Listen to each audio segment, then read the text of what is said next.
you're watching World Insight. Still to come on our program. As the world anticipates a peaceful settlement of China-India standoff in the Galwan Valley, Indian Prime Minister Modi made a surprise visit to the border and took a swipe at China. We'll discuss the implications after this trip. Welcome back. You're still watching World Insight. I'm Tian Wei. As the world anticipates a peaceful settlement on the China-Indian confrontation in the Galwan Valley, Chinese State Councilor and Foreign Minister Wang Yi with his Indian counterpart, National Security Advisor from the Indian side, and had a frank and in-depth exchange of views on the issue on Sunday. Both sides said that they had agreed to a significant disengagement of troops. Indian Prime Minister Narendra Modi paid a surprise visit to the Himalayan desert region of Ladakh last Friday amid border tensions with China. Earlier, clashes between the two sides left dozens of soldiers dead or wounded. Modi was accompanied by India's Chief of Defense Staff and also chatted with soldiers and border police. Modi made a thinly veiled swipe at China when he addressed the soldiers and made the speech on so-called expansionism.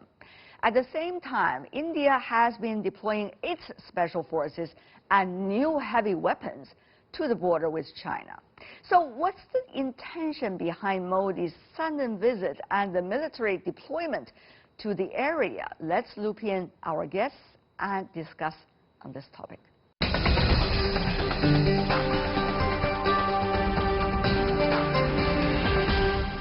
For more on China-India ties in Beijing, we have SHISHENG, Director of the Institute for South Asian Studies at the China Institute of Contemporary International Relations. Good to see you, sir.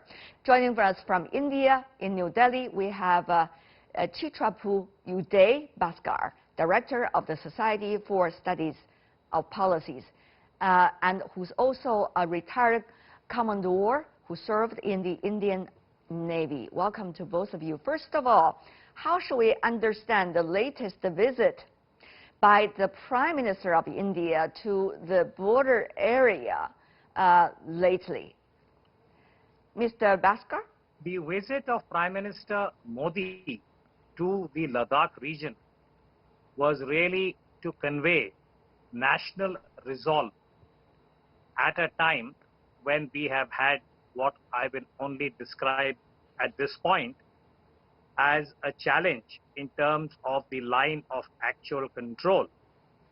You will remember that there was a certain amount of tension that was building up. So this has been a very major setback and challenge, as I see it, to the India-China relationship.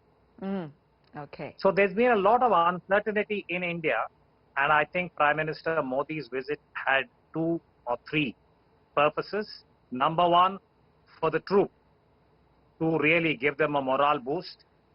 Number 2, to the domestic audience in India.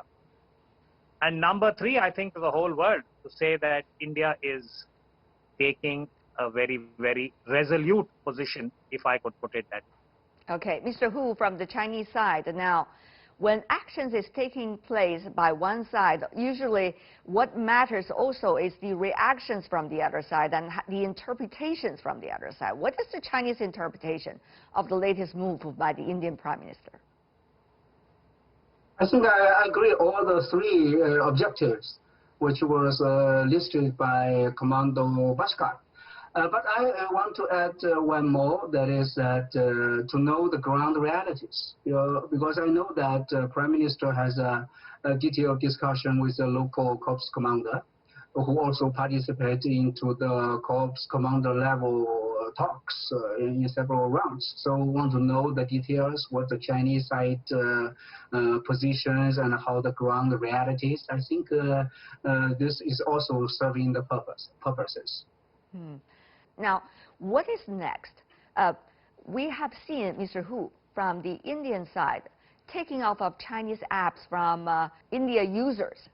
We have also seen India government, in a way, trying to suggest it's willing to withdraw from further efforts into RCEP, which China possibly will be part of it too. So how should we understand all of these series of actions and at least words about actions from the Indian side, Mr. Hu? I think also first want to show the revenge. Revenge, especially after the bloody physical conflicts in Galwan Valley, to show some, to have some response to see that Indian side also can using the leverage to range some revenge against the Chinese behavior.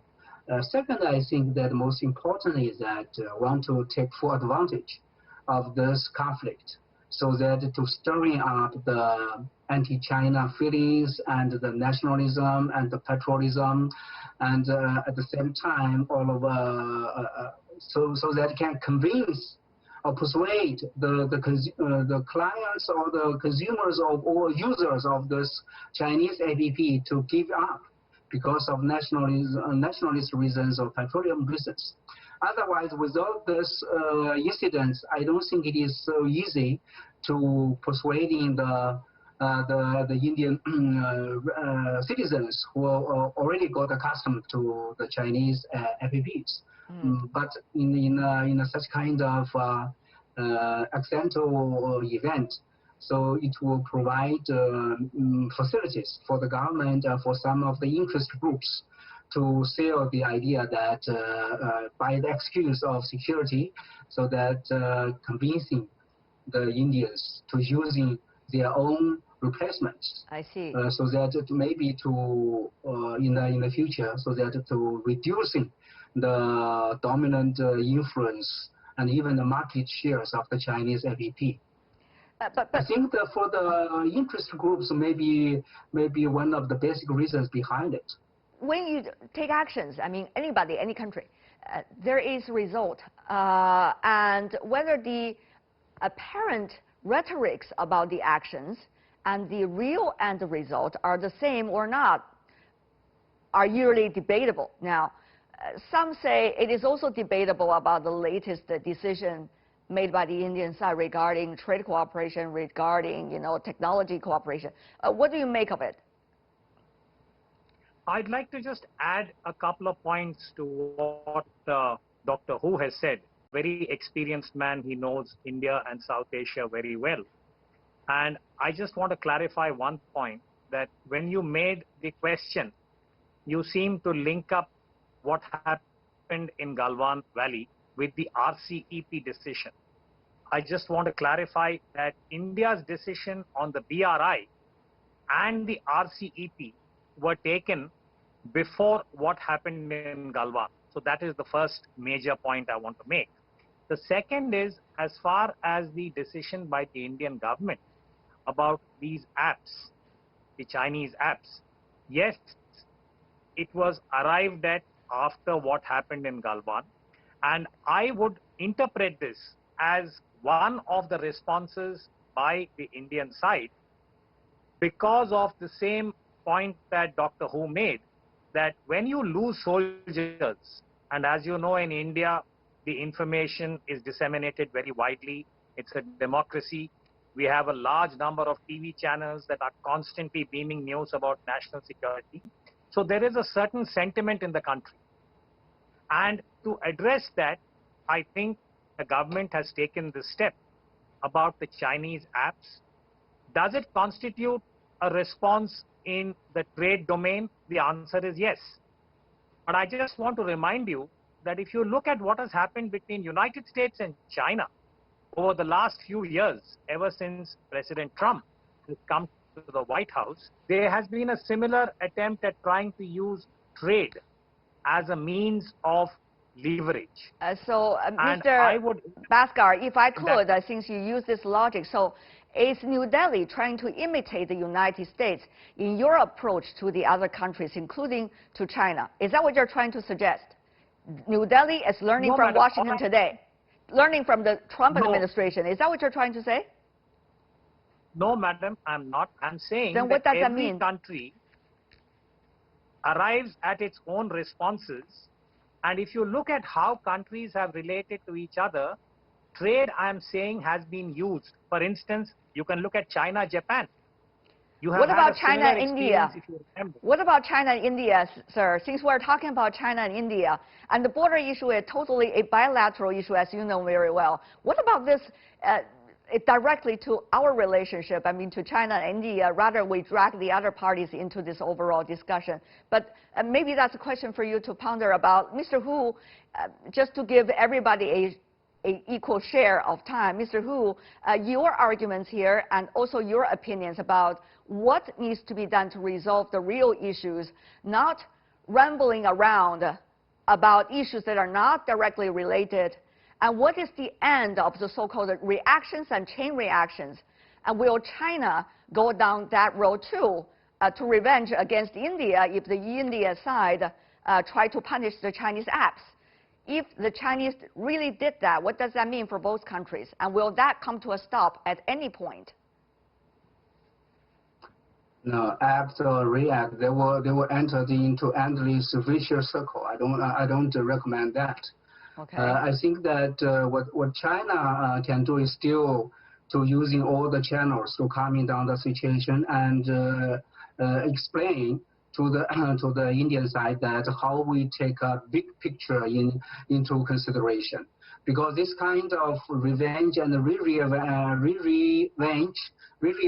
will finally hurt the both peoples. I know that now the two peoples are under the plague of the COVID-19 virus. It is a kind of crisis. It requires the two countries to cooperate, to fight against the COVID-19. But because of the accidental disputes, now we are totally evolved into this kind of bilateral quarrels or bilateral, revenge. It is really, it's not so helpful to both countries being responsible powers, especially as for the responsible governments. We would better to take more consideration about ordinary people's or armed daily lives, which are facing the difficulties under the COVID-19. So this issue, the both governments should consider about it. We know that the border issues cannot be solved in the near future. Shall we live like this? Whenever there is a border standoff or conflicts, then there will be this kind of revenge chain after chain reactions. Then the bilateral relations were totally destroyed. Okay. While we're living in such a globalized society, we should have more open mind, approaches toward this kind of issues. We should treat it in a parallel way, in a separate way. For now, Hu Shisheng and Chipatru Uday Bhaskar, thank you so much, gentlemen, for joining us and helping us to understand stands from both sides. Really appreciate it. From China and India. And that's all we have for today. If you'd like to see more, you can certainly search our program, World Insight, or check out our YouTube channel. Follow us on Twitter and Facebook. I'm Tian Wei. On behalf of the team, thanks for watching.